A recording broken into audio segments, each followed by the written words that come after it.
Hey guys. So I honestly don't think I need to explain the worst parts of solitary confinement and the difference between, isolation and being alone. But there are a lot of things that some people might want to or need to hear, even if it's something that they know already, kind of like needing to be reminded.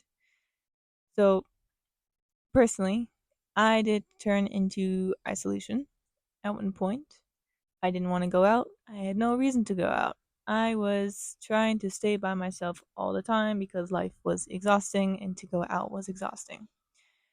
So I said, okay, let's just stick to myself. And what I didn't realize was you become your worst enemy or biggest. My mental was not exactly positive towards myself, especially because I was kind of already in the workaholic zone and turning my negative thoughts into fuel. And the problem with that is that when you are especially alone, you are completely left alone to be your biggest critic. And it takes a mental toll, which also will take a mental toll on your physical health and your mental health. So you start wanting to sleep a lot more, or you also just, you don't want to talk to anyone, and your body tells you that it's malnutritioned or wants to sleep all the time because of lack of energy. These are all things that attribute to going into isolation mode or, hey, I need to be alone right now, people are shit. I understand it. I made this very same decision. But understanding the pros and cons is important. So I want to start by kind of pointing out the obvious here.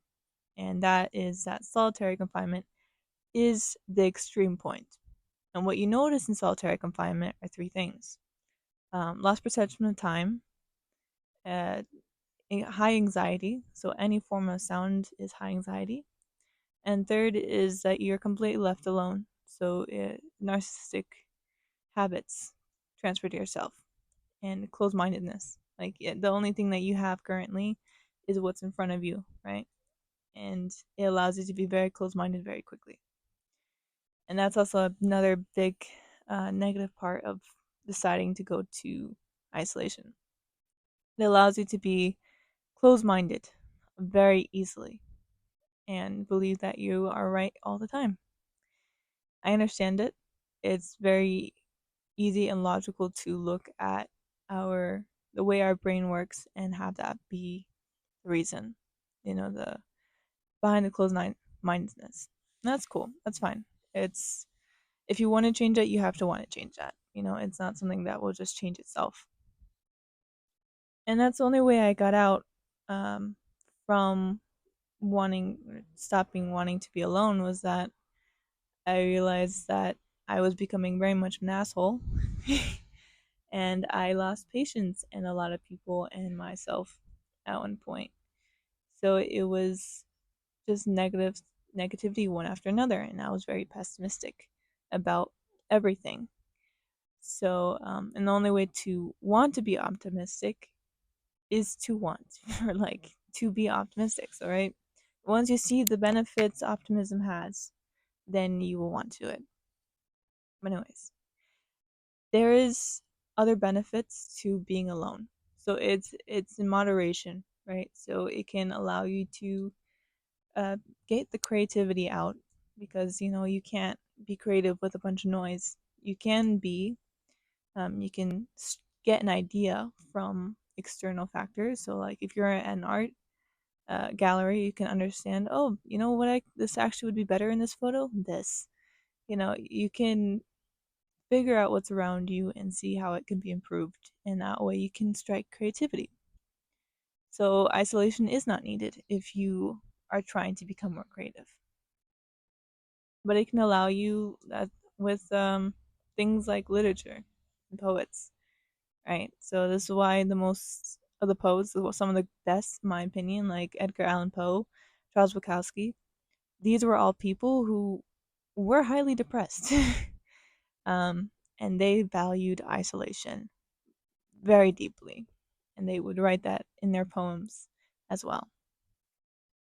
So that's something to keep in mind. It can increase productivity, but only if you go in with the mind that you're trying to be productive.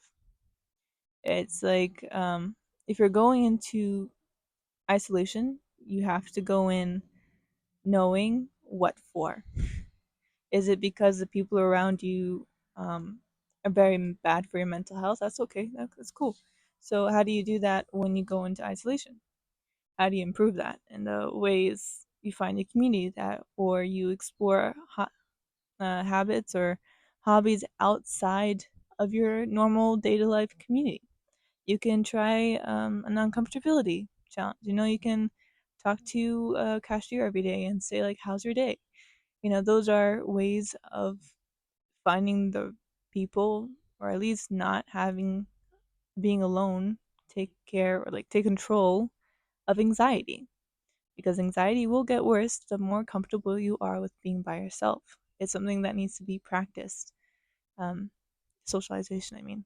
In the world of communication, you need to know how to communicate. Otherwise, you are generally left to fend for yourself.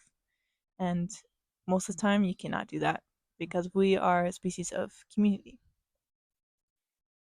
But yeah, so that's kind of some of the pros and cons.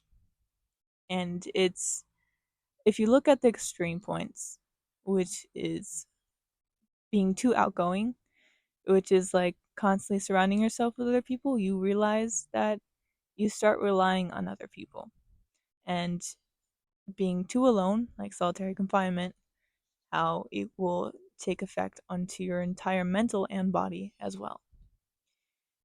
So that's something to keep in mind. So if you're going through that point of life where you're saying, okay, these people around me are really not good for me, you don't have to do it completely alone. You just have to have some sort of plan when you're going in. Otherwise, you'll end up with a really shit mindset towards yourself and others.